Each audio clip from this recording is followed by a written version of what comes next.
12వ అధ్యాయము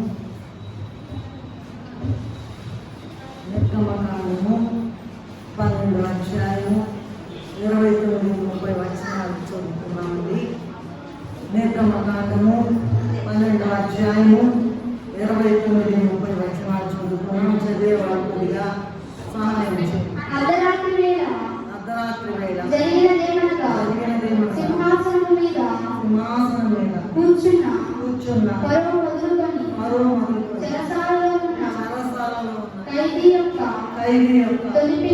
తొలిపిల్ల వరకు ఐగుప్తు దేశమంతటి తొలిపిల్లలన్నిటిని పశువుల తొలిపిల్లలన్నిటిని యెహోవా హతము చేసెను. ఆ రాత్రి ఫరోను అతని సేవకులందరూ ఐగుప్తీయులందరూ లేచినప్పుడు శవము లేని ఇల్లు ఒకటైన లేకపోయినందున ఐగుప్తులో మహాఘోష పుట్టెను. ప్రార్థన చేసుకుందాం. చిన్న ప్రార్థన. మమ్మల్ని మిక్కిలిగా ప్రేమించిన మా తండ్రి, నీ పాదములకు కోటాను కోట్ల నమస్కారాలు. నీ మహాకృప చేత ఐగుప్తులో ఉన్న ఇశ్రాయేలీయులని గొప్ప దిగ్విజయంతో ఆయన బానిసత్వము నుండి ఐగుప్తు అనే బానిసత్వం నుంచి విడిపించి జయధ్వనులతో కానాకు నడిపించినట్లుగా కానాకు మేము కూడా లోకమైన ఐగుప్తులో ఉంటుండగా ఆయన ఎన్నో ఇబ్బందులు, ఇరుకులు, వ్యాధులు, చిక్కులు, బాధలు నాయన వీటన్నిటి నుండి కూడా మమ్మల్ని విడిపించి మధ్యాకాశంలోకి మమ్మల్ని ఆకర్షించి ఆయన నూతన యెరూషలేమునకు తీసుకుని వెళ్ళడానికి ఆయన ఆశిస్తున్న ప్రభువా, ఎంతో మమ్మల్ని తీసుకుని వెళ్ళాలని ఆశగా ఉన్న ప్రభువా, నీకు చేతులు ఎత్తి నమస్కరిస్తూ ఉన్నాం.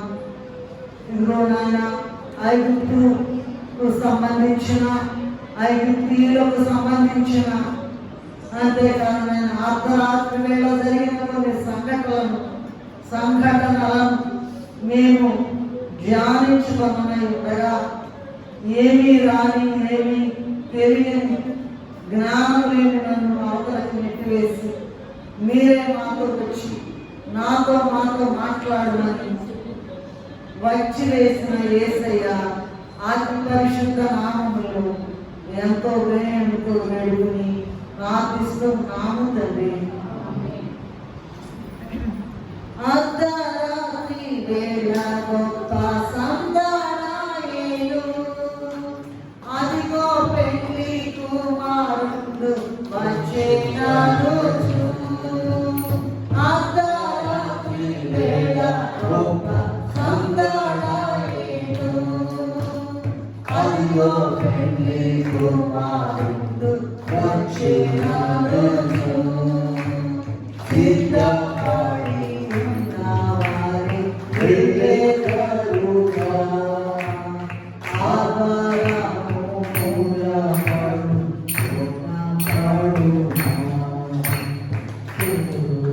పడి ఉన్నది కృపాకరము, త్వరపడి రమ్మని పిలిచెను.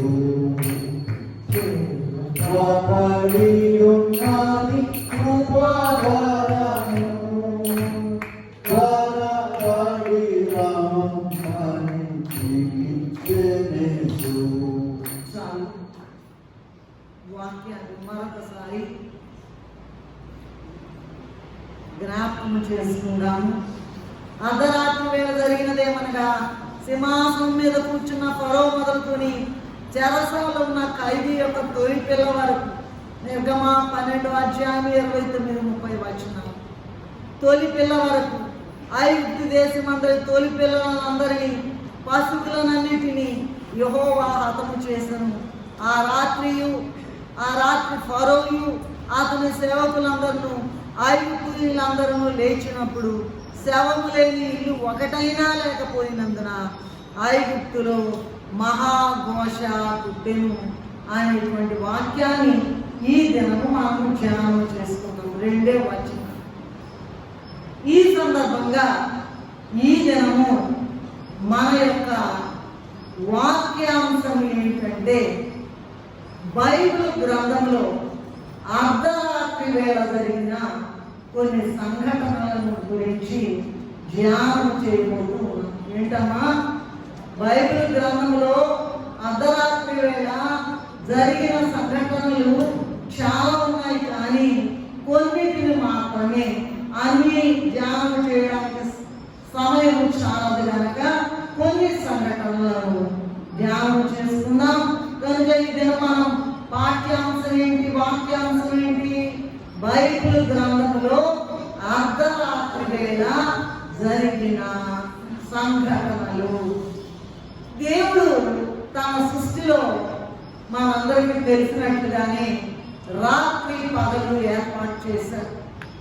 ఇది మానవులు ఏర్పాటు చేసింది కాదు, పగలు రాత్రి దేవుడే ఏర్పాటు చేశారు.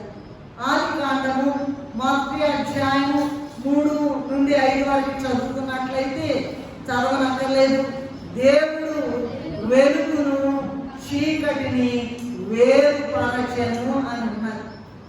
ఇంతకుముందు అన్ని 2 కలిపే ఉంటాయి అక్కడ. ఇప్పుడు ఏంటండి, ఆదికాండము 1 నుండి 5 వరకు చూసినట్లయితే దేవుడు వెలుగును చీకటిని వేరుపరచెను. అలాగే ఆదికాండ గ్రంథంలోని 1వ అధ్యాయము 14వ వచనంలో చూసినట్లయితే దేవుడు పగటిని రాత్రిని వేరుపరచినట్లు ఆకాశ విశాలమందు జ్యోతులను ఏర్పాటు చేశాను అని ఉన్నది. మానవులు తమ యొక్క పనులు నిర్వహించుకోవడానికి పగలు ఎంత అవసరమో రాత్రి కూడా వారికి కావలసిన విశ్రాంతి కూడా అంతే అవసరమై ఉన్నది. మానవ జీవితంలో సగము రాత్రిగా ఉన్నట్లుగా సగము జీవితము నిద్రకే సరిపోతుంది కదండి. 8 రోజులు 10 అయిపోయింది, ఇంకా పడుకోండి అంట. సగం పగలు సగం రాత్రి కనుక మరి సగం రాత్రి, మరి సగం అంటే సగం జీవితం మనిషి జీవితంలో నిద్రకే సరిపోతుంది. మానవ జీవితంలో కష్ట సుఖములు కలిసి ఉన్నట్లుగా పగలు రాత్రి కూడా కలిసే ఉన్నాయి. పగలేమో సుఖ సంతోషాలకు, రాత్రేమో కష్టము, వేదన, బాధ, శోధనకు సాదృశ్యంగా ఉన్నది. పగలంటే ఏంటమ్మా? సుఖ సంతోషాలట. సుఖ సంతోషం, సుఖము సంతోషం అంటే పగటికి సాదృశ్యంగా ఉన్నది. కష్టము, వేదన, బాధ, శోధన వీటన్నిటికీ కూడా రాత్రి సాదృశ్యంగా ఉన్నది. అయితే దేవుడు కలుగు చేసిన రాత్రి మానవులకు ఒక మంచి తరుణము లేదా ఒక మంచి సమయం. ఎందుకంటే జాగ్రత్తగా వినండి, మనకు తెలిసిందే, ఇది కొత్త వాక్యం కాదు. ఎందుకంట దేవుడు కలుగు చేసిన రాత్రి మానవులకు ఒక మంచి తరుణంగా ఉన్నది. ఎందుకు అంటే చెడిపోయే వాళ్ళు మరింత చెడిపోవడానికి రాత్రి కాలం మంచి అవకాశం కదమ్మా. చెడిపోయే వాళ్ళు ఇంకా బాగా చెడిపోవడానికి రాత్రి మానవులకు మరి ఇవ్వబడినటువంటి లేదా వాళ్ళు తీసుకునేటువంటి ఒక మంచి తరుణం, మంచి అవకాశం లేకపోతే. ఎందుకంటే దొంగలు, వ్యభిచారులు, నరహంతకులు, అక్రమస్తులు వారి అక్రమ కార్యాలు జరుపుకోవడానికి రాత్రి మంచి అనుకూలంగా, చీకటిగా ఉంటుంది కదండి, ఎవరు చూడలేని వెళ్ళిపోయి వాళ్ళు ఇష్టం వచ్చినట్లుగా చేసుకుంటూ ఉంటారు. అక్రమ కార్యాలు, నరహంతకులు, అక్రమస్తులు, దొంగలు, వ్యభిచారులు మరి వారు అక్రమ కార్యాలు చేసుకోవడానికి లేదా జరుపుకోవడానికి రాత్రి మంచి అనుకూల సమయంగా ఉన్నది. అలాగే అర్ధరాత్రి ప్రజలు గాఢ నిద్రపోయేటప్పుడు కూడా ఇటువంటి వారికి మంచి అవకాశంగా ఉన్నది. రాత్రి కాలము సరే చెడిపోయే వాళ్ళకి మంచి తరం అంట, చెడిపోయిన వాళ్ళకి, దొంగతనం చేసేవారికి, వ్యభిచారం చేసేవారికి, అక్రమం చేసేవారికి రాత్రి మంచి కాలం అట. అయితే బాగుపడేవారికి కూడా మంచి కాలం అట. ఎందుకంట? చదువుకునేవారు బాగా చదువుకుని మంచి డిగ్రీలు పొందడానికి, పోటీ పరీక్షలు రాయడానికి, మరి ఆ పోటీ పరీక్షలు రాసేవారు గొప్ప పదవులు పొందడానికి కూడా రాత్రి మంచి అవకాశం. ఏమంటారంటే పిల్లలు నిద్ర పరీక్షలు, పబ్లిక్ ఎగ్జామ్ జరుగుతుంటే ఏం చేస్తారంటే ఒక్కోసారి కొన్ని సందర్భాల్లో కళ్ళు తిరిగి పడిపోతారు. ఏంటంటే కొద్దిగా వాకింగ్ ఏంటి అమ్మాయికి, ఆ స్టూడెంట్కి అటెండర్లో తిరుగుతుంటారు కదా, అయ్యా బాబు ఆ అమ్మాయికి కొద్దిగా మంచినీళ్ళు ఇవ్వండి అయ్యా. వెళ్ళిన తర్వాత అడిగితే ఏమంటే నైట్ అవుట్ చేశానండి. ఏం చేసిందంట? నైట్ అవుట్ చేసిందంట. కనుక మరి ఈ భక్తి గలవారు, మరి మంచి పనులు చేసేవారు, గొప్ప డిగ్రీలు పొందేవారు, పోటీ పరీక్షలు రాసేవాళ్ళు, గొప్ప పదవులు పొందడానికి, వాళ్ళు చదువుకోవడానికి కూడా రాత్రి మంచి అవకాశంగా ఉన్నది. అంతేకాదు, భక్తి గలవారు బాగా ప్రార్థించడానికి, దేవుని స్తుతించి భక్తిని పెంపొందింపజేసుకోవడానికి కూడా రాత్రి మంచి తరుణం. ఎన్ని మాటలు చెప్పుకున్నాం చూడండి. చెడిపోయే వాళ్ళందరికీ రాత్రి మంచిది, చదువుకునే వాళ్ళందరికీ, పరీక్షలు రాసే వాళ్ళకి, కాంపిటేటివ్ ఎగ్జామ్స్ రాసే వాళ్ళకి, వీళ్ళందరూ కూడా మంచి, సివిల్ సర్వీసులు రాసే వాళ్ళకి వీళ్ళందరూ కూడా మంచి తరుణం. అలాగే భక్తి గలవారు బాగా ప్రార్థించడానికి, దేవుని స్తుతించి భక్తి పెంచుకోవడానికి కూడా రాత్రి మంచి తరుణం. నేను చెప్పేది కరెక్టే అంటారా? చదువుతారా? బాగా రాత్రులు చదువుతారు కదండి పిల్లలు, చదవరా? చదువు. అర్ధరాత్రి వేళ చేసేటువంటి ప్రార్థనలాగా చాలా శక్తివంతమైనవి. చాలా మంది అడుగుతారు, ఏమంటారంటే మేము 2ంటికి లేచాము, 1 గంటలకు లేచామంటే ఏం పని పాటలేదా మీకు? ఎందుకు లేస్తారు 2 గంటలకి? 5 గంటలకు 4 గంటలకు లేవచ్చు కదా అంటారు. అయితే అనేక ప్రవచనాలు చెప్పేవాళ్ళు, ప్రాఫెసీలు చెప్పేవాళ్ళట మరట అర్ధరాత్రి వేళ చేసేటువంటి ప్రార్థనలట చాలా చాలా శక్తివంతమైనవి అట. 12 గంటలకి, 1 గంటలకు వెళ్తూ వస్తే నిద్ర రాదండి. ఇంకేం చేయాలా చెప్పండమ్మా? ప్రార్థన చేసుకుని దేవుని శక్తిని పొందుకుని దేవుని యొక్క నెరవేర్పును పొందడానికి, వెంటనే మనము జవాబులు పొందడానికి అర్ధరాత్రి వేళ ప్రార్థనలు చాలా ఉపయోగపడతాయని చెప్పబడింది. కనుక ఈ రాత్రి కాలము విషయము, అటు బాగుపడేవాళ్ళు బాగుపడతారు, చెడిపోయేవాళ్ళు చెడిపోతారు. అలాగే నిద్రపోతులకి, సోమరిపోతులకు కూడా, ఇంకా సోమరిపోతులు, నిద్రపోతులు ఇంకా ఎక్కువ నిద్ర వాడడానికి, ఇంకా సోమరులు అవడానికి కూడా రాత్రి మంచి అవకాశం. కనుక పరిశుద్ధ గ్రంథమైన బైబిల్లో అర్ధరాత్రి జరిగినటువంటి సంఘటనలను కొన్నిటిని ధ్యానం చేసుకున్నాం. నంబర్ 1 అంటే అన్నీ చెప్పుకోలేం కదా, కొన్ని చెప్పుకున్నాం. ఐగుప్తులో తోలి పిల్లలు హతమవుట. ఇప్పుడు మనం చదువుకున్నటువంటి వాక్య భాగము అంటే మనం మోషేసు కోపవాస కూడికలో ఉన్నాము కనుక మరి దీనికి సంబంధించి కొన్ని విషయాలు ధ్యానం చేసుకున్నాం. నిర్గమకాండము 12వ అధ్యాయం 29, 30 వచనాలు ఇప్పుడే చదువుకున్నాం కదా. ఇక్కడ అర్ధరాత్రి వేళ ఒక విషయం జరిగిందటండి. ఏంటంటే, ఎందుకు జరిగిందంటే, ఐగుప్తీయులైనటువంటి వారు దేవుని ప్రజలైన ఇశ్రాయేలీయులను 430 సంవత్సరాలు కఠిన దాస్యములో నుంచినందువలన ఏం చేశారంట? దేవుని బిడ్డలనంట వేరే వాళ్ళు బాధ పెడితే, ఇబ్బంది పెడితే, వాళ్ళని బానిసలుగా చూస్తే, వాళ్ళని తక్కువగా చూస్తే దేవుడు ఊరుకోవడానికి, నిన్ను ముట్టినవాడు నా కంటి పాపను ముట్టినట్టే నీవు నా బిడ్డలని చెప్తాడు. అలాగే ఈ వీళ్ళు మరి ఐగుప్తీయులు దేవుని ప్రజలైన ఇశ్రాయేలీయులను 4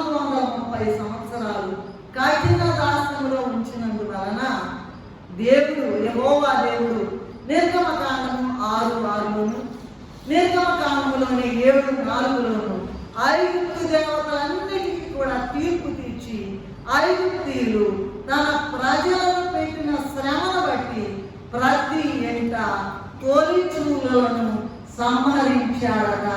ఎంత గొప్ప మాట చూడండి. 430 కన్నీరు కాలుస్తూనే ఉన్నారు, మూలుగుతూనే ఉన్నారు. మరి వారి మూలుగులంట అక్కడ చేరి అంట ధవళ సింహాసనం దగ్గర చేరి అట. నిర్గమకాండం 3:20లో అనుకుంటాను బహుశా. ఇదిగో వారు మూలిగిన మూలుగులు దేవుని సన్నిధిని చేరును అని ఉంటుంది నిర్గమకాండం 3:20. కనుక నిర్గమకాండం 6:6లోను 7:4లోను దేవుడు అంటున్నాడంట, నా బిడ్డలు ఎంత ఇబ్బంది పెడుతున్నారు కదా, కనుక ఐగుప్తు దేవతలన్నిటికీ కూడా తీర్పు తీరుస్తాను అని మరి తన ప్రజలను ఈ ఐగుప్తీయులు పెట్టిన శ్రమను బట్టి ప్రతి ఇంట్లో ఒక్కళ్ళు కూడా వదిలిపెట్టలేదంట. ప్రతి ఇంట్లో కూడా తోలించుకుని వారిని పిల్లలు కానీ పశువులు కానీ జంతువులు కానీ మొత్తం కూడా ఏమైపోయాయండి, సంహరించబడ్డాయి. ఎంత శక్తి గల దేవుడో చూడండి. ఊరుకోడండి దేవుడు. తన బిడ్డలు ఎవరైనా ఇబ్బంది పెడితే చూస్తూ ఊరుకుంటాడా అనుకోవద్దండి. సరే, ఇంకా సంఖ్యాకాండము 33:3 చదవండి దయచేసి. త్వరగా చదవాలి. సంఖ్యాకాండము 33 అధ్యాయము 3 మొదటి నెల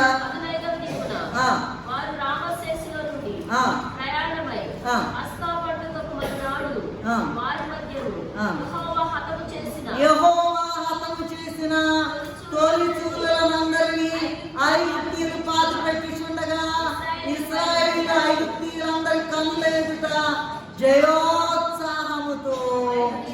అబ్బా, ఎంత గొప్ప మాట చూడండి.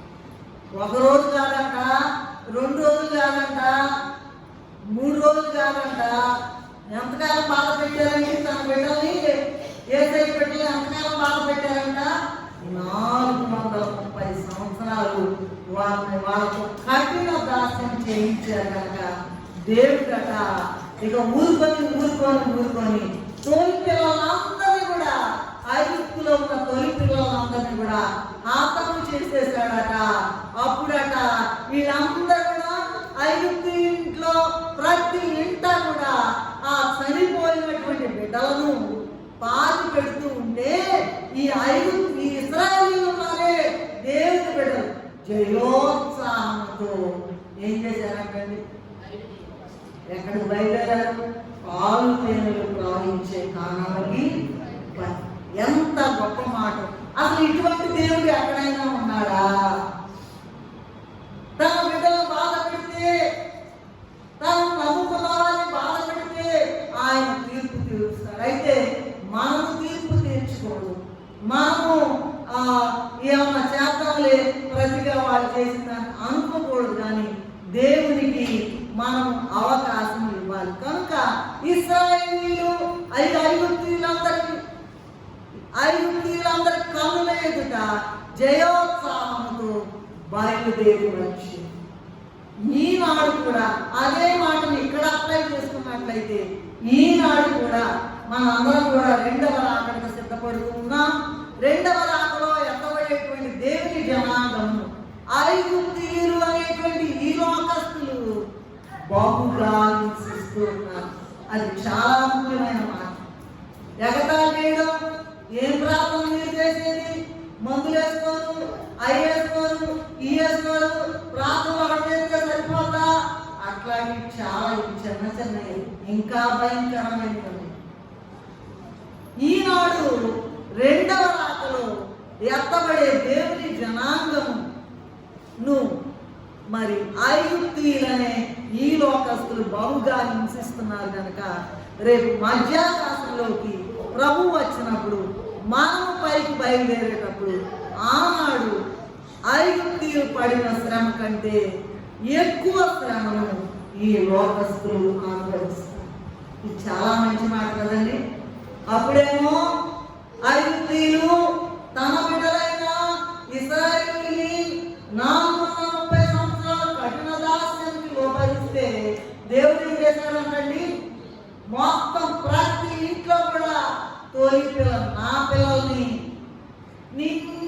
పుట్టినవాడు నా కంటి పాపను పుట్టినవాడు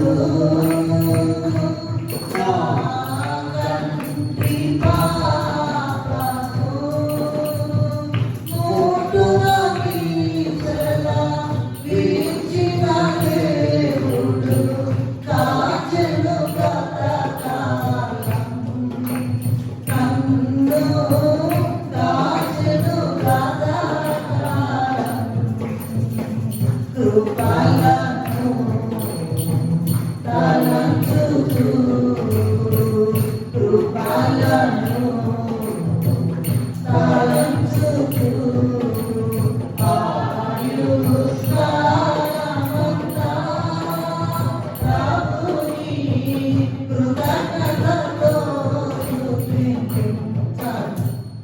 నువ్వేమనుకుంటావంటే ప్రార్థన చేసుకున్నాం ఏమి అవ్వట్లేదే, నాకే అన్ని కష్టాలు రావాలా, నాకే ఇబ్బంది కావాలా అనుకుంటున్నావు కానీ దేవుడు చూస్తూ ఊరుకోడు.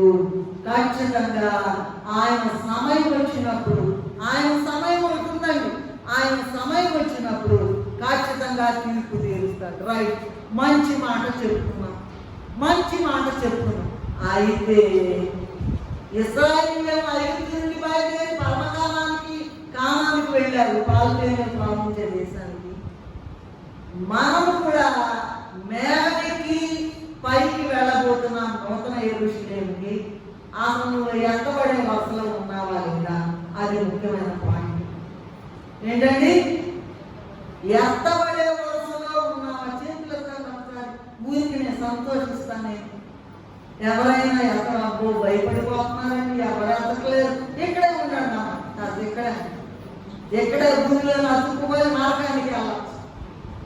అలా ఉంది, అలా ఉంది. దేవుడు నీకు నాకు కూడా గొప్ప ఏర్పాటు, గొప్ప ఏర్పాటు. మరి ఆ నూతన యెరూషలేము చూసినట్లయితే మన కళ్ళు చాలవు, మన మనసు చాలదు, మన అవయవాలు ఏమీ కూడా సరిపోవు అర్థం చేసుకోవడానికి. ఎందుకంటే అంత గొప్ప ఏర్పాటు నీకు నాకు ఏర్పాటు చేసి ఉన్నాడు. మరి నీవు కూడా ఈ లోకమైన ఐగుప్తును విడిచిపెట్టి నూతన యెరూషలేము వెళ్దామనుకుంటున్నావా? అసలు ఎత్తబడే వరుసలో ఉన్నావో లేదో ఆలోచించడానికి ఈ దినం దేవుడు మనకి ఈ వాక్యాన్ని ఇచ్చాడు. సరే, నంబర్ 1, ఐగుప్తులో తోలి పిల్లలు హతమవుట. రెండవది చూసినట్లయితే అన్ని అర్ధరాత్రి వేళ సంఘటనలేనండి, పొద్దులు కాదు, అన్ని అర్ధరాత్రి వేళ పెళ్లి కుమార్తె స్వీకరించబడుట. రెండవది రూతు గ్రంథము 3వ అధ్యాయము 8-10 మనం చూడొచ్చు. అక్కడ మొత్తం చదువుకుంటాము. చదవండి. మధ్యరాత్రి యందు ఉలిక్కిపడి తిరిగి చూచినప్పుడు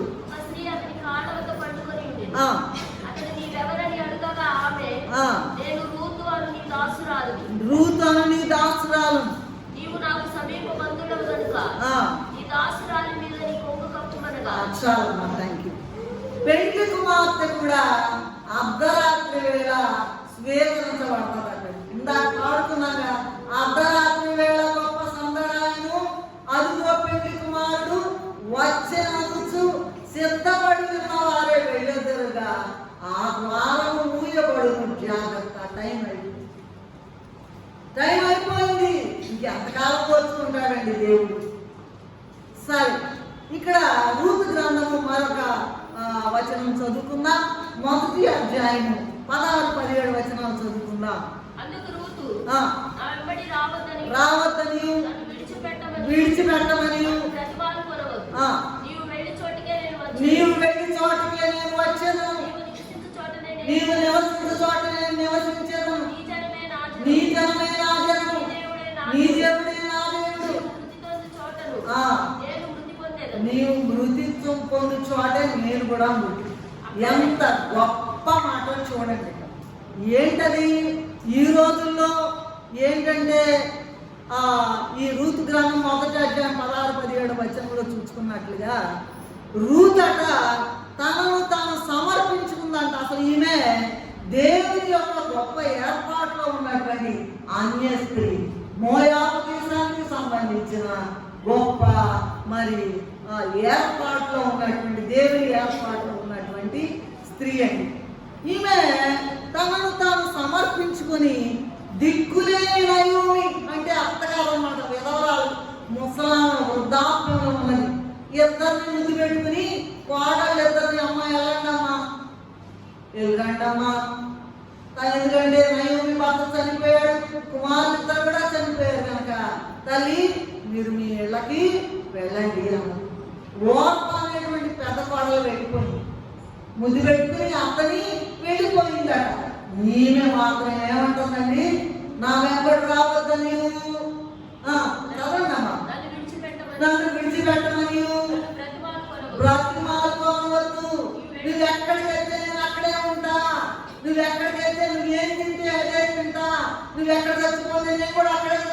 ఎంత గొప్ప మాట ఇది. చాలా మరి రూతు అనేటువంటి అన్య స్త్రీ తనను తాను సమర్పించుకొని దిక్కులేని నయోమి వెంట బెత్లెహేమునకు వచ్చింది. రూతు దేవుని యొక్క ఏర్పాట్లో ఉన్న తన అత్త అయిన నయోమి చెప్పినట్లు తూచా తప్పకుండా చేసింది. ఎందుకంటే అత్తగారు జీవం గల దేవుని నమ్ముకున్న గొప్ప భక్తి పరురాలు. ఆ మాట తెలుసుకుని ఏం చేసిందండి, అత్త చెప్పినట్టుగా తూచా మొత్తం ఏడుపురాట చేసేసింది. ఇదేంటంటే ఈ లోకంలో అందరూ కూడా అమ్మ చెప్పినట్టు చేస్తారు కానీ అత్తగారు చెప్పినట్టుగా నిజమేనా అన్నమాట? నిజమేనా? కరెక్ట్. ఎంత భక్తి పరులైనా సరే ఏదో ఒక చిన్న మాటలోనైనా తేడా వస్తుంది.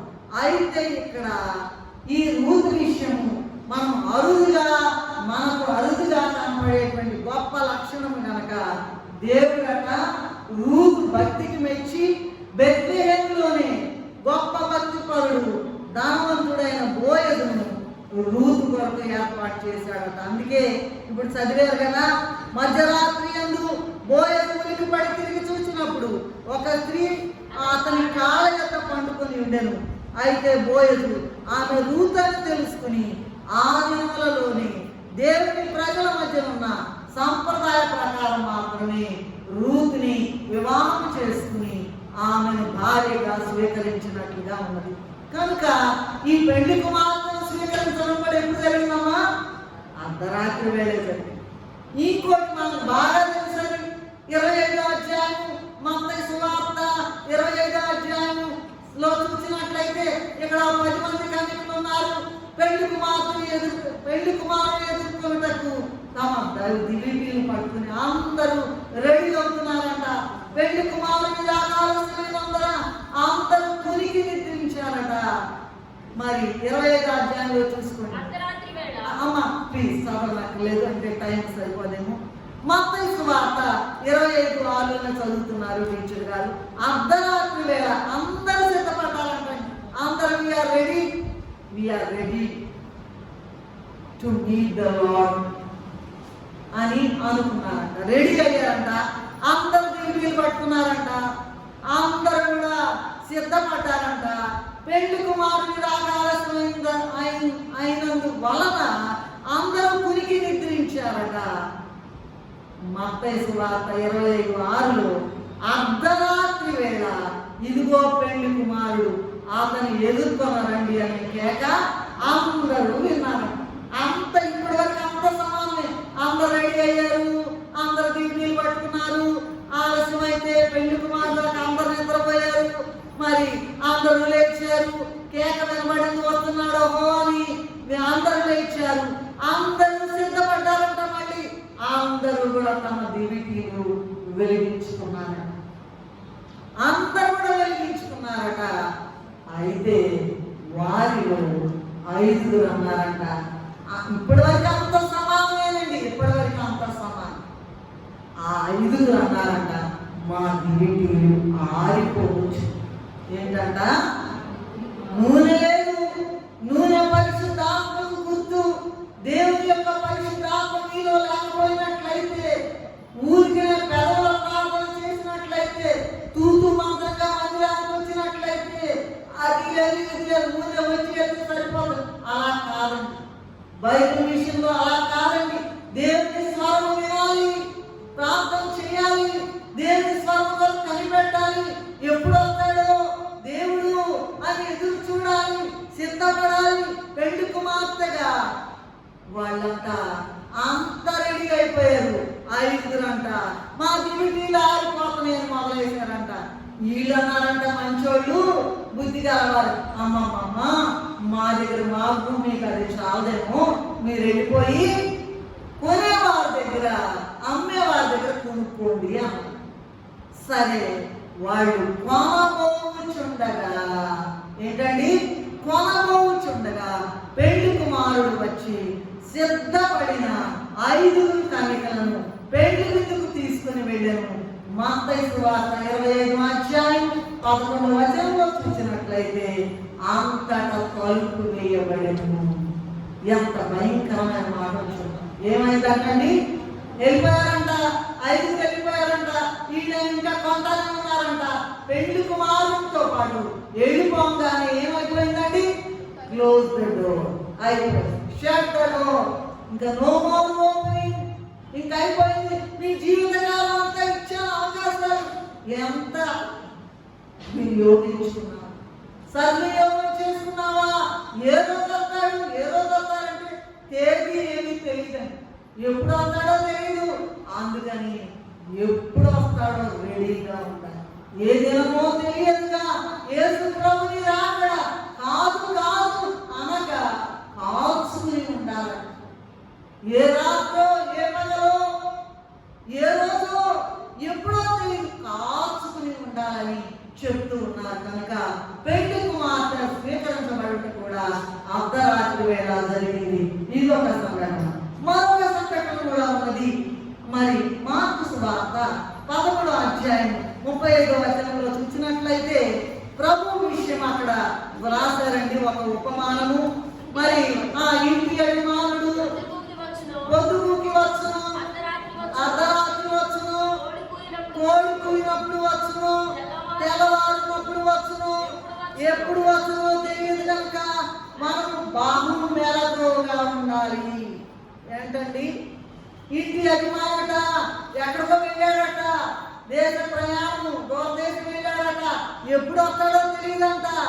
అలాగే మన ప్రభు కూడా 2వ రాకలో మధ్య ఆకాశానికి త్వరగా రాబోయి ఉన్నారు. ఇంటి యజమానుంటే ప్రభు అండి. ప్రొద్దుగుకు వస్తాడో, అర్ధరాత్రి వస్తాడో, కోడి కూడినప్పుడు వస్తారో, తెల్లవారినప్పుడు వస్తారో, ఎప్పుడు వస్తారో తెలియదు. కనుక మనం ఏం చేయాలి? బహు మేలుగా ఉండాలి. ఇది కూడా అర్ధరాత్రి. అర్ధరాత్రి అంత నిద్రపోతారు. అప్పుడు ఎందుకంటే రావడం? అలా కాదండి. ఎప్పుడంటే అప్పుడు రెడీ.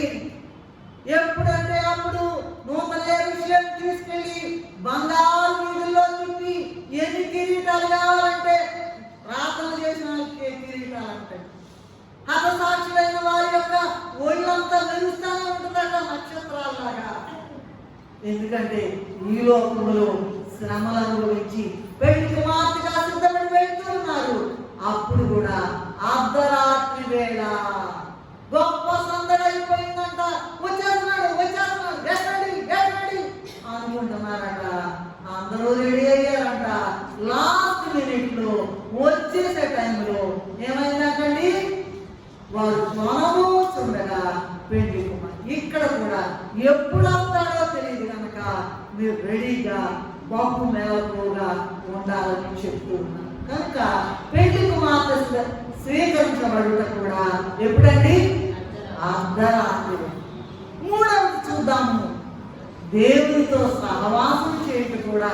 ఎందుకంటే 2 వైపులా మనం చదువుకున్నాం, 2 వైపులా అనుకున్నాం.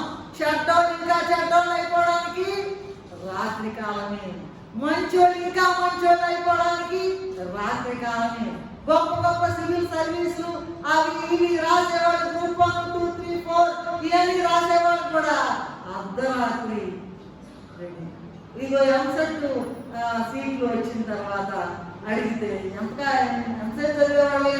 నేను రోజు 18 గంటలు చదివాను, 20 గంటలు చదివి 20 గంటల అమ్మో నిద్రపోయే ఎందుకంటే పట్టు కుదరాలి. నీకు కూడా రెండవ రాకలో ఎగిరి వెళ్ళడానికి ఈ లోకంలో వస్తూ ఉన్నావు, ప్రభు నమ్ముకున్నావు, పని చేస్తూ ఉన్నావు. ప్రభు వస్తే ఎగిరి వెళ్ళడానికి సిద్ధంగా ఉన్నావా? ఎందుకంటే అర్ధరాత్రి వేళ రాబోతాడేమో మనకి తెలియదు, సమయం ఎప్పుడో తెలియదు. చెప్పిన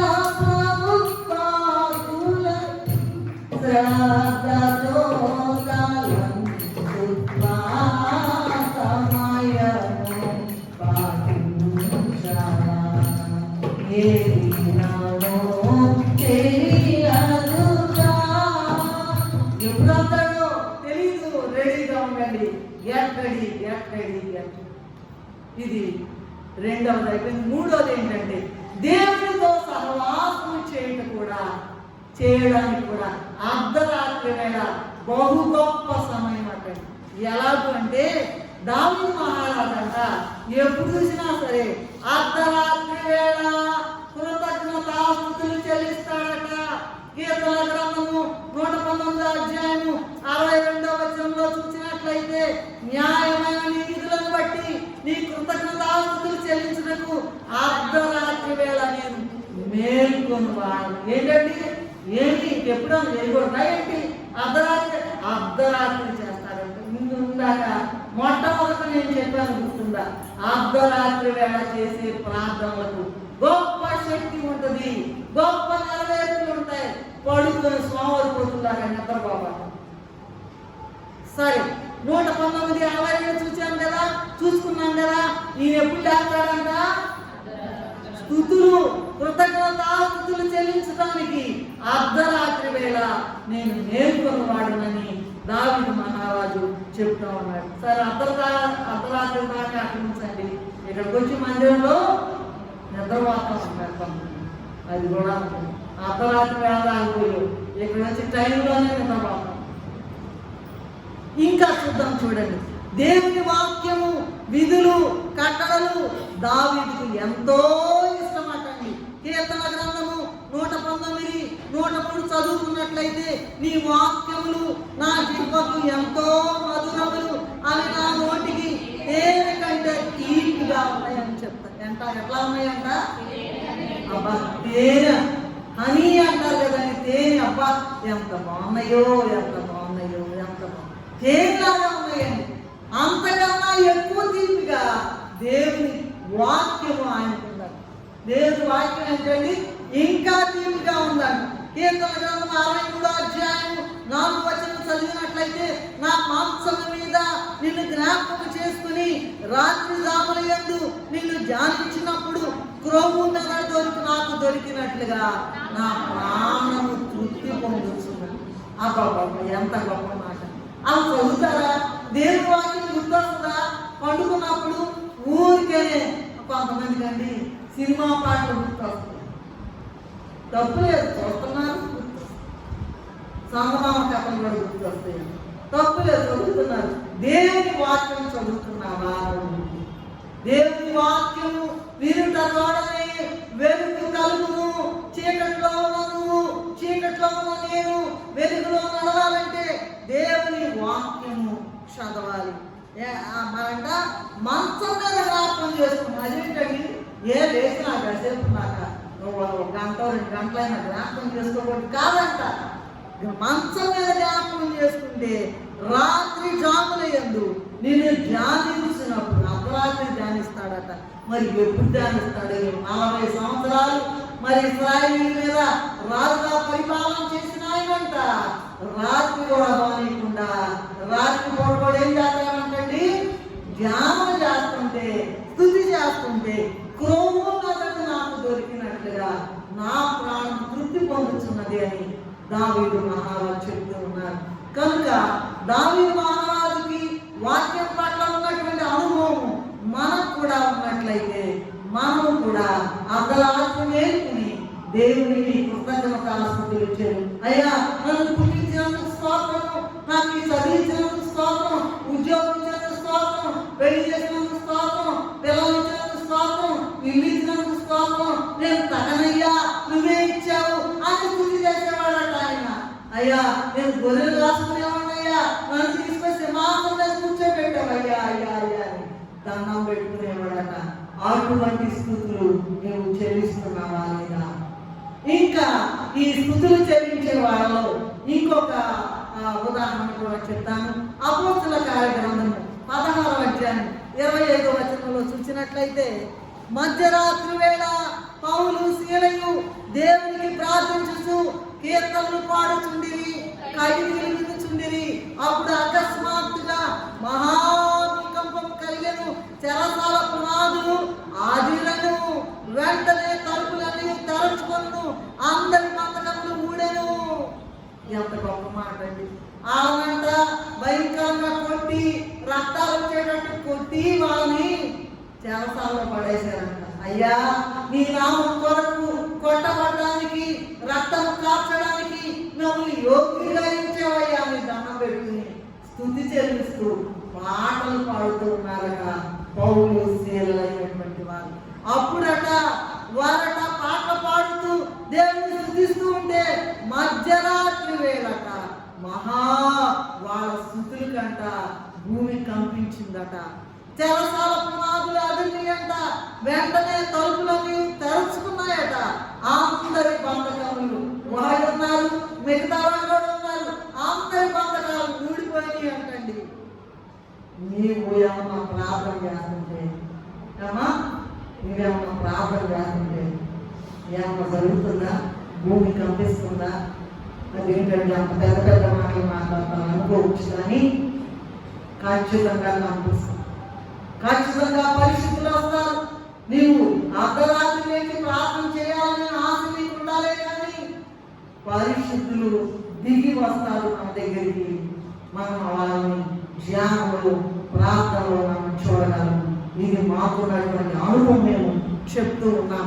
కనుక ప్రియమైన దేవుని విశ్వాసులారా, నీవు కూడా గొప్ప శ్రమలో ఉన్నప్పుడు, మధ్యరాత్రి వేళ నీకు నిద్ర రానప్పుడు ప్రార్థించి కీర్తనలు పాడినట్లయితే సాతాను బంధించిన మీ ఇంటిలోని వారందరికీ కూడా ఏమవుతుంది? బంధకాలం ఊడిపోయి విడుదల కలిగి దేవుని సన్నిధికి వస్తారు. కనుక అర్ధరాత్రి వేళ ప్రార్థించడం నేర్చుకోవాలి. అయ్యా ఏమైనా సరే ఎవరికి చెప్పుకోకూడదండి. ఆయనే నా కోట, నా కొండ, నా తల్లి, నా తండ్రి, నా సమస్తం ఆయనే, నా సమస్యని చెప్పుకుంటానని ఆయన కాళ్ళు పట్టుకుని అర్ధరాత్రి లేదు ఏమి లేదు ప్రార్థన చేసి స్థుతిస్తే గొప్ప విడుదల నీ సమస్యల నుండి నీకు కలుగుతుంది. కనుక ఇదిగో పౌలు సీలల విషయం కూడా అర్ధరాత్రి వేళ పాడినప్పుడు, స్తుతించినప్పుడు అందరి బంధకాలు చేతితో బంధించారంట. ఖైదీలందరినీ దెబ్బ కూలిపోయినాయంట. ఆయనైతే ఆ జైలడిగారంట, పౌలు సీలలు వెళ్ళిపోయారు అని భయపడిపోయి ఇదిగో లైట్ తీసుకుని వచ్చాడంట. అందరూ బంధకాలు ఉన్నాయి కదండి, లైట్ తీసుకుని వస్తే వీళ్ళు అన్నారంట, అయ్యా మేము వెళ్ళలేదు, వెళ్ళారేమో తెలియదు కానీ పౌలు సీలలు అన్నారంట, అయ్యా మేము ఎక్కడే ఉన్నాము. గొప్పగా మారిపోయాడంట, గడగడలాడిపోయాడంట, దేవుని అంగీకరించాడంట. అర్ధరాత్రి వేళ వారి గాయాలు కడిగాడట. అయ్యా నేను కూడా నమ్ముకుంటా యేసయ్యని, నేను కూడా ఎంత గొప్ప దేవుడు నాకు తెలియదు. మీరు పాటలు పాడి ప్రార్థన చేసి తీస్తేనే బంధకాలు ఉన్నాయి, భూకంపం వచ్చింది, నేను కూడా చేస్తానయ్యా అని ఆయన వారి యొక్క గాయములు కడిగినట్లుగా వాక్యంలో రాయబడి ఉంది. అలాగే ఇంకొకటి కూడా ఉందండి.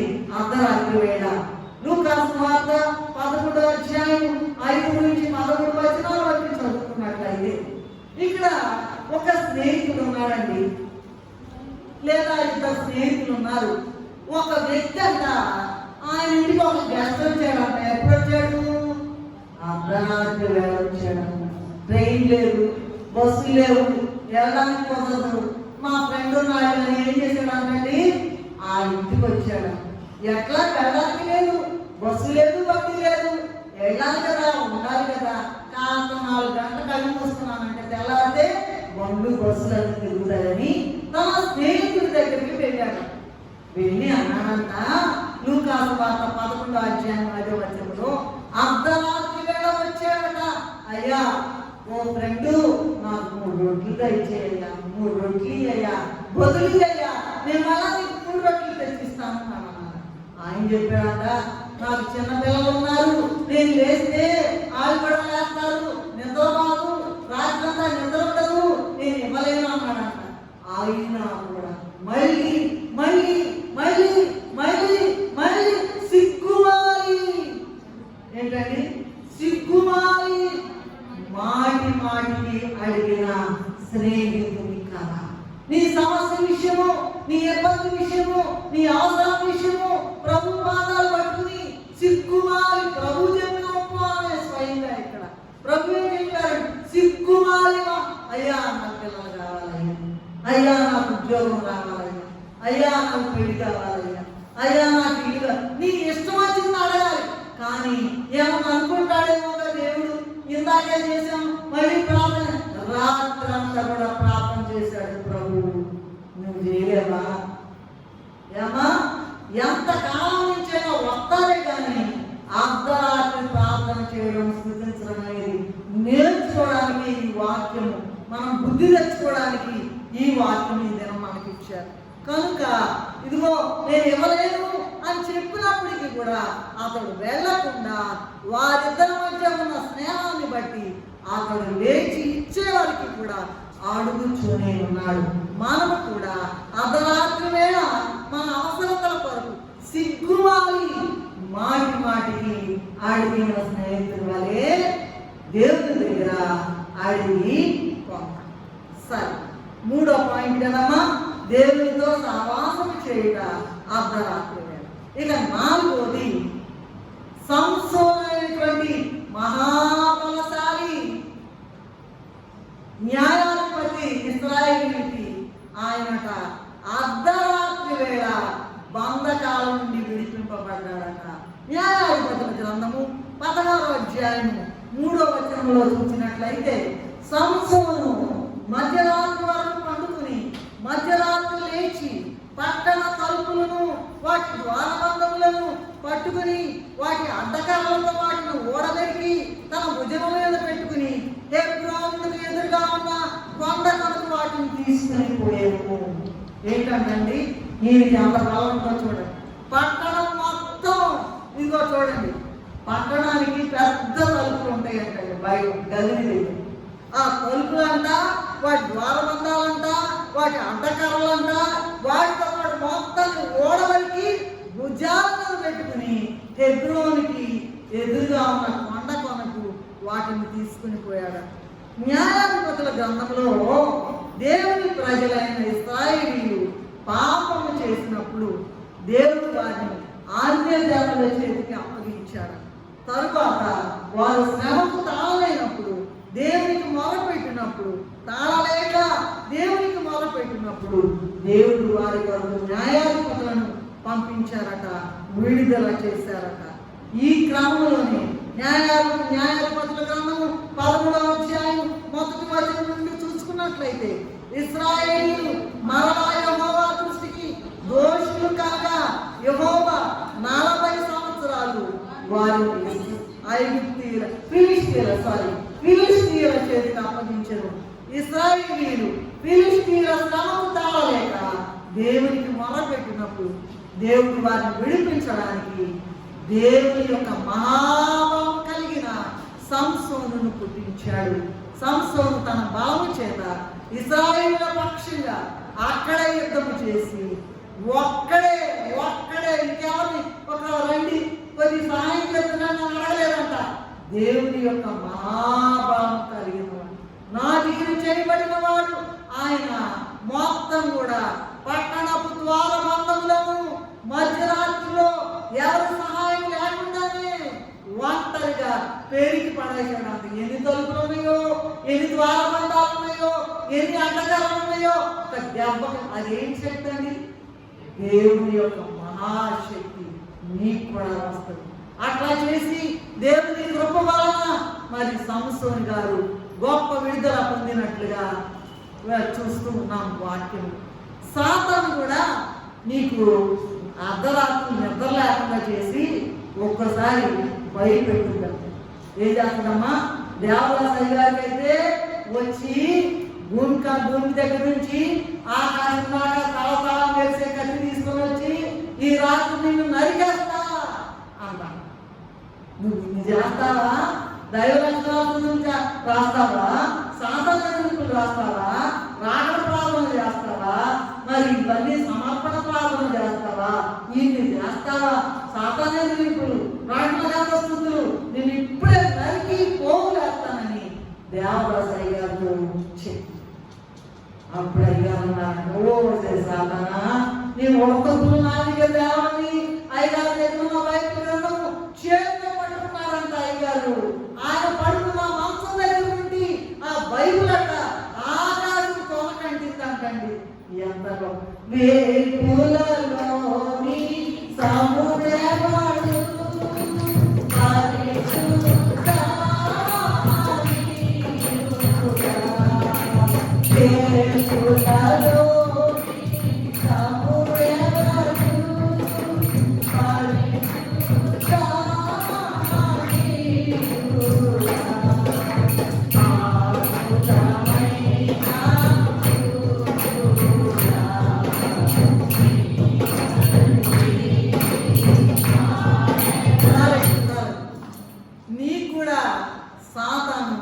మధ్యరాత్రిలో వచ్చి బెదిరించి మోకాళ్ళ మీద ఉంటే భయపెట్టింది అనుకోండి, నువ్వు బాగా దాన్ని ఎదిరించి ప్రార్థన చేసినట్లయితే సంసోనుకు ఇచ్చిన గొప్ప బలము దేవుడు నీకు కూడా ఇస్తాడు.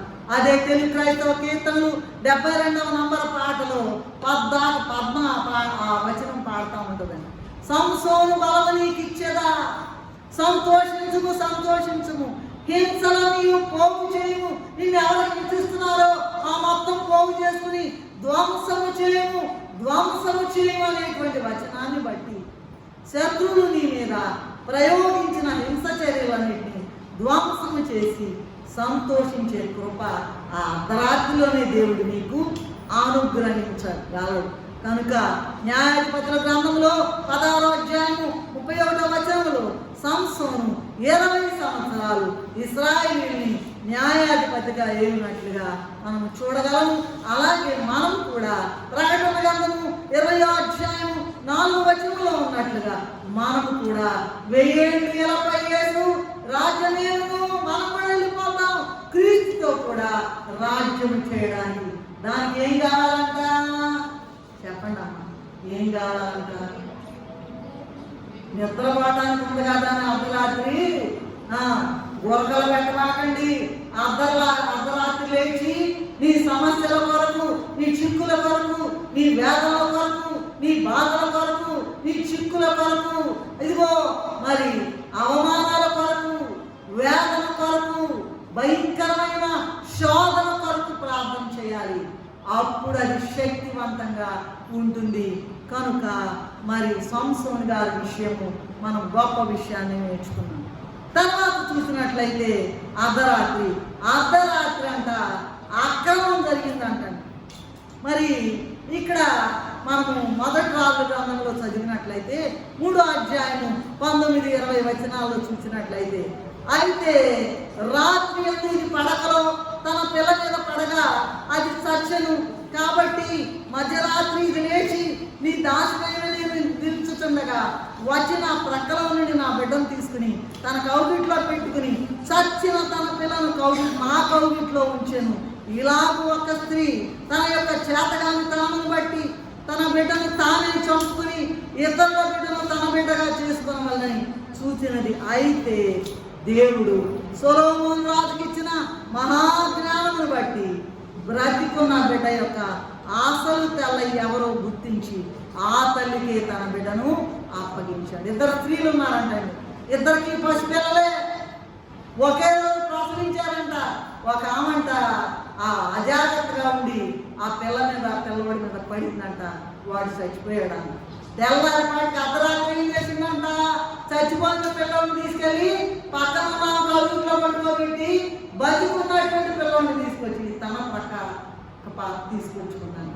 రాజుగారు సొలొమోను రాజుగారి దగ్గరికి వచ్చి, అయ్యా ఇంకో ఇల్లు తీసుకుంది, బ్రతుకున్న బిడ్డ నాది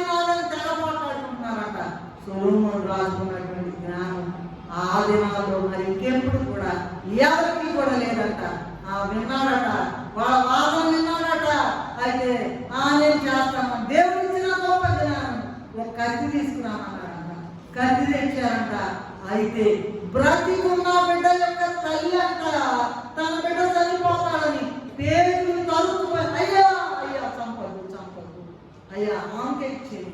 ఆమె ఎందుకంటే ఆ బిడ్డ బ్రతికున్న తల్లి ఈ చచ్చిపోయిన బిడ్డ ఒక తల్లి అంటున్నాక లేదు నాకు ఆమెకి ఇద్దరికి కాకుండా కట్ చేసి ఎంత గొప్ప జ్ఞానం. ప్రపంచ వ్యాప్తంగా సొలొమోను మహారాజుకి దేవుడిచ్చిన జ్ఞానాన్ని చూడటానికి శాపదేశపురానికి ఇంకా చాలా మంది వచ్చారు. ప్రియమైన దేవుని బిడ్డలారా, అర్ధరాత్రి ఎవరు చూడడం లేదని, నువ్వు చేసే అక్రమాలను దేవుడు చూడడం లేదని అనుకోవద్దు. శిక్ష అనుభవించాల్సి వస్తుంది, జాగ్రత్తగా ఉండాలి. ఇంకా చూసినట్లయితే అర్ధరాత్రి అక్రమం విషయం, ఒక యవనస్తుడు ఉన్నాడట, వాక్యం వినకుండా వింటూ పడిపోయాడు. అపోస్తలుల కార్యగ్రంథము 20వ అధ్యాయం 9వ వచనంలో చూసినట్లయితే పౌలు గారట అర్ధరాత్రి వరకు దేవుని వాక్యాన్ని ప్రకటిస్తూ ఉన్నాడు. మేడగదిలో అనేక దీపాలు ఉన్నాయి. ఐదుకు అనేటువంటి యవనస్తుడు కిటికీలో కూర్చుని గాఢ నిద్రపోయి పౌలు గారు చాలాసేపు ప్రసంగిస్తుంటే నిద్రాభారముల వలన జోగి 3వ అంతస్తు నుండి క్రిందపడి చనిపోయి ఎత్తబడేను. వాక్యం వింటున్నాడంట, లేట్ అయిందంట, కిటికీ దగ్గర కూర్చున్నాడంట, 3వ అంతస్తు కింద నుంచి పడ్డాడంట, చచ్చిపోయాడంట, పైకి వెళ్ళిపోయాడంట. అయితే మరి పౌలు గారట అయిపోగానే మరి ఏం చేశారంట, దెబ్బకి ఆయన మళ్ళీ లేపారా లేపారా? లేపారు. యవనస్తులు యెషయా గ్రంథంలో 40వ అధ్యాయం 30వ వచనంలో ఏముందంటే యవనస్తులు తప్పక తొట్టిల్లుదురు అని ఉన్నట్లుగా ఇక్కడ ఉన్న యవనస్తుడు వాక్యం వినకుండా నిద్రపోయి పై నుండి క్రిందికి పడి చనిపోయాను. ప్రియమైన దేవుని విశ్వాసులారా, వాక్యం బోధించేటప్పుడు నిద్రపోయే నీవు అక్షరార్థములో జీవిస్తున్నప్పటికీ ఆత్మీయార్థములు మత్తయి సువార్త 21:22లో ఉన్నట్లుగా, మొదటి తిమోతి 5:6లో ఉన్నట్లుగా, ప్రకటన గ్రంథం 3:1లో ఉన్నట్లుగా బ్రతికి ఉన్నా కూడా చనిపోయినట్లే. జీవిస్తున్నామన్న పేరు మాత్రం నీకున్నది కానీ నువ్వు మృతుడవే అనేటువంటి మాట ఉన్నది. కనుక ప్రభు సన్నిధిలో మరి నిద్రపోకుండా ఏం చెప్తున్నారా, ఏం చేస్తున్నారా మా చెప్పుకండి. ఇవాళ పొద్దున చాలా కాలం పడ్డారు. అయ్యారు ఏంటమ్మా ఆ సురేంద్ర పాపం ఫోన్ చేసేది, ఎవరు రాలేదయ్యారు. ఒకటే వేదన అయ్యా. సరే ప్రభు పని జరిపించారనుకోండి. ఇంకొకటి చెప్తాను, మన సంగతితో మన దగ్గరతో వీళ్ళందరూ సంగతులు తెలుసుకున్నాం కదా. అర్ధరాత్రి వేళ నీవేం చేస్తావు? ఏం చేస్తున్నారు? హాయిగా నిద్ర పట్టలేదు. ఒక ఆమె విజయవాడ నుంచి వచ్చిందని, మన లిడియా రాణి వాళ్ళ బంధువులు అనుకుంటా, లేకపోతే మరి ఎవరో తెలిసిన వాళ్ళని 3 నెలల నుంచి నిద్ర పట్టలేదంట. తీసుకొచ్చారు. మేము వచ్చిన తర్వాత మన దగ్గరకు వచ్చిన తర్వాత కొన్ని దినాల్లో నేను నిద్రపోయి మంచి నిద్ర పట్టిందని సంతోషంగా కనుక సరే అసలు అర్ధరాత్రి వేళ నీవేం చేస్తున్నావు? ఒక దినము 24 గంటల్లో 12 గంటలు పగలు, 12 గంటలు రాత్రి. అలాగే మానవ జీవితంలో కూడా సగభాగం నిద్రకే సరిపోతుందని ఇందాక చెప్పు. యోహాను సువార్త 9వ అధ్యాయం 4వ వచనంలో చూసినట్లయితే పగలున్నంత వరకు నన్ను పంపిన వారి క్రియలు చేయించుండాలి. ఎందుకు పంపాడు లోకానికి? మనల్ని ఏం చేయడానికి పంపించాడు? ఆ పనిని మనం గుర్తించి అది చెయ్యాలి. పగలున్నంత వరకు ఆయన పంపిన పనిని మనం జరిగించాలి. రాత్రి వస్తున్నది, అప్పుడు ఎవరు పని చేయలేడని ప్రభువే స్వయంగా చెప్పారు. రాత్రి అంటే అక్షరార్థంలో రాత్రి, ఆత్మీయార్థంలో కూడా పని చేయలేనటువంటి కాలం. పెద్దోళ్ళైపోయి వయసు అయిపోయి చేయలేనటువంటి కాలం అంటే భూమి మీద ఉన్నంత కాలంలోనే ఇచ్చిన పనిని సంపూర్ణంగా నెరవేర్చాలి. పగటి కాలంలోనే దేవుడు మనకి ఇచ్చినటువంటి ఆ పనిని సంపూర్ణంగా నెరవేర్చాలని యోహాను సువార్త 17:4 ప్రభువే చెప్పారు. పెళ్లి కుమార్తె వరుసలో వాళ్ళు అంటున్నారు కదా, పరమగీతం 3:1 రాత్రి వేళ పరుండి నేను నా ప్రాణప్రియుని పండుకుని వెతుకుతున్నాను. ఎక్కడ ఎప్పుడు అంటే రాత్రి వేళ పండుకొని నిద్ర వదిలిపోయింది. సాతాన్ని ఎరగదొక్కి ప్రార్థన చేయండి, స్తుతి చేయండి, మీ సమస్యలన్నీ ఎగిరిపోతాయి. పైగా పెండి కుమార్తె వరుసలో ప్రభు నిన్ను మరి సిద్ధపరుస్తారు. ఈమెంట పరమగీతం 3:1 రాత్రి వేళ పరుండి ఉండి నేను నా ప్రాణప్రియుని వెతికితిని. మన శరీరం నిద్రపోతుంది కానీ మన ఆత్మ ప్రభువుని వెతకాలి. పరమగీతం 5:2 నేను నిద్రించినే కానీ నా మనస్సు మేల్కొని ఉన్నది అని చెప్తూ ఉంటుంది. చెప్తున్నారు ఇక్కడ పెండి కుమార్తె. మొదటి దశలోనికి రాసిన పత్రిక 5:1-8 వరకు చదువుకున్నట్లయితే రాత్రి వేళ దొంగ ఎలాగూ వచ్చును అలాగూ ప్రభు దినవచ్చు. ఆ దినము దొంగ వలె మీ మీదికి వచ్చుటకు మీరు చీకట్లో ఉన్నవారు కాదు. ప్రభువు నమ్ముకున్నాక చీకట్లో ఉండబాటున్నాము. ప్రభువే వెలుగు. మొదటి దశలోనికి రాసిన పత్రిక 5:5-6 చదివినట్లయితే మీరందరూ వెలుగు సంబంధులు, పగటి సంబంధులు అయి ఉన్నారు. మనము రాత్రి వారు కాము, చీకటి వారు కాము. నీవు కావును ఇతరుల వలె నిద్రపోక మెలకువగా ఉండి మత్తులను కాక ఉండము అని దశలోనికి రాసిన పత్రిక 5:5-6-7 చెప్పారు. అలాగే రోమీయులకు రాసిన పత్రిక 13:12 రాత్రి చాలా గడిచి పగలు సమీపంగా ఉన్నది. రాత్రి అనగా మన వ్యర్థమైన జీవితం, పగలు అనగా మరి ప్రభు యొక్క రాకడ సమయం. భూమి మీద ప్రభువు పగలు రాత్రి ఎందుకు ఉంచారంటే రాబోయే కాలంలో నువ్వు పగలలో ఉంటావా రాత్రిలో ఉంటావా? నీకు పగలు కావాలా, దెయ్యాలతో తిరగడానికి నీకు రాత్రి కావాలని ప్రభు మరి నిర్ణయించుకోవడానికి రాత్రి పగలు ఉంచారట. ప్రకటన గ్రంథము 22:5 అలాగే ప్రకటన గ్రంథం 21:25 కూడా రాత్రి ఇక ఎన్నడూ ఉండదు అనే పరలోక రాజ్యంలోకి వెళ్ళాలంటే ఇక్కడ రాత్రి అంతా ప్రభువుతో గడపాలి. లూకాసు వార్త 6:12 యేసయ్య శరీరధారిగా ఉన్నప్పుడు దేవుని ప్రార్థించదయందు రాత్రి గడిపేను. ఏంటంట? ఫుల్ నైట్ అండి ఆయన ప్రార్థిస్తానే ఉండేవారట. మొదటి పేతురు పత్రిక 2:21 మనం ప్రభు మాదిరిగా మరి ప్రభువుని మాదిరిగా పెట్టుకోవాలి. కీర్తన గ్రంథము మరి 19:1-2 చూసినట్లయితే పగలు రాత్రి మనకు ప్రతిదినము బోధించేటువంటి బోధన గుర్తు పెట్టుకోవాలి. అటు ఏమన్నా ఉందమ్మా? పగలు రాత్రికి ప్రాణం ఉందా? దేవుడట సృష్టిని చేసినప్పుడంట సూర్యుడికి 2 పెద్ద నక్షత్రాలు ఏర్పాటు చేశాడు. ఓ సూర్యుడా నువ్వు పగలు ప్రకాశించు, ఓ చంద్రుడా నువ్వు రాత్రి ప్రకాశం. ఆ 2 రోజు వాయిని మనం జీవగలదేమో నమ్ముకుని ఏం చేస్తున్నామా? పూర్తిగా నిద్రపోతా ఉన్నట్టున్నాం. కనుక కనీసం పగలు రాత్రి మనకు ప్రతిదినము బోధించున్న బోధన వినకపోయినట్లయితే ఈ లోకయాత్ర తరువాత చీకటిలోనికి ప్రతి ఒక్కరూ వెళ్ళవలసింది. యోవేలు గ్రంథము 1:13 ఏమని రాయబడిందంటే చదివితే చదవండి. అతను నేను చెప్తున్నా. నా దేవుని పరిచారకులారా గోనె పట్ట వేసుకుని రాత్రి అంతయు గడుపుడి అని రాయబడి ఉన్నది. మరి నీవు రాత్రి ఏం చేస్తున్నావో ఆలోచించు. లూకాసు వార్త 17:34 ఆ రాత్రి ఇద్దరు ఒక మంచం మీద ఉంటారట. ఒకరు కొనుక్కోబడతారు, ఒకరు విడిచిపెట్టబడతారు. ఈ విషయమును తీవ్రంగా ఇద్దరు తిరగలు విసురుతుంటే ఒకరు ఎత్తబడతారు, ఒకరు మిగిలిపోతారు. ఇదేంటో తీవ్రంగా ఆలోచించవలసిన సమయం వచ్చింది కనుక ప్రభు మనకి ఇంత గొప్ప వాక్యాన్ని ఇచ్చారు.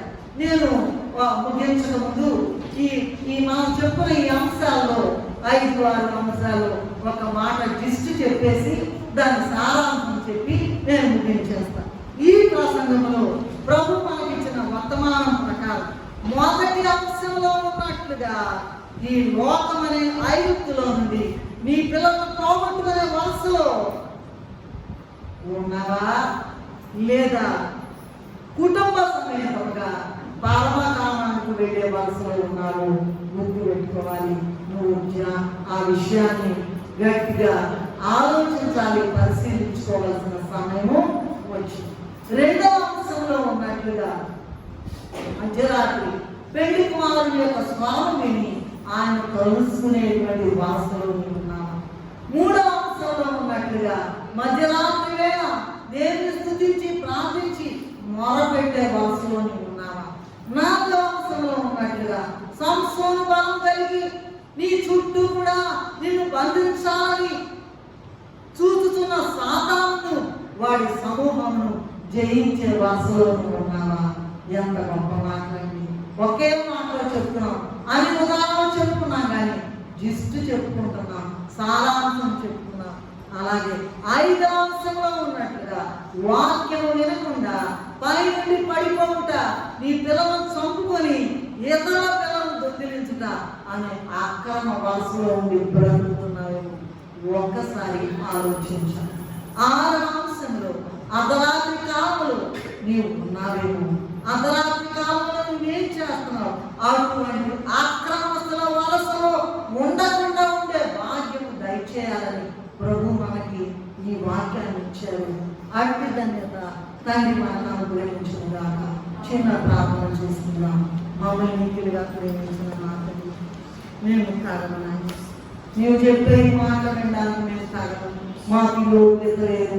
ఆయన మమ్మల్ని ప్రేమించి ఎలాగైనా సరే అదుగారిని వారి కుటుంబాన్ని రక్షించాలని దేవదూతను వారు ఆలస్యం చేస్తుంటే దేవదూతను పంపించి తోడుకుని వస్తే ఆయన పిల్లలు వెళ్ళారు, కానీ భార్య వెనక తిరిగి చూసి ఉపస్థాపమైపోయింది. నేను ఇన్ని వాక్యాలు విని ఇంతకాలం శ్రద్ధతో ఉండి మందిరంలోకి వచ్చి ప్రార్థన చేసి పాటలు పాడి సాక్ష్యాలు ఇన్ని విన్నా తర్వాత మరణాన్ని దుర్మార్గంలోకి అర్ధరాత్రి వేళలో సాధారణ క్రియలకు లోపలి ఉండే నరకంలోకి వెళ్ళాలి. నీ యొక్క రాజ్యంలో చేరి తరతరాలు ఆయన మీ సన్నిధిలో ఉండేటువంటి కృప మాకందరికీ అనుగ్రహించున్నాను. వచ్చి వేసిన యేసయ్య స్తుతులు చెల్లించి వేడుకుంటున్నాము తండ్రి. ఆమేన్. Hello friends, welcome to our channel. I am glad that you came across our channel. మా వీడియోస్ మీకు నచ్చుతున్నట్లయితే లైక్ చేయండి, కామెంట్ చేయండి, షేర్ చేయండి, సబ్స్క్రైబ్ చేసి బెల్ ఐకాన్ని ట్యాప్ చేయండి. Thanks for watching. మర్నాథ్.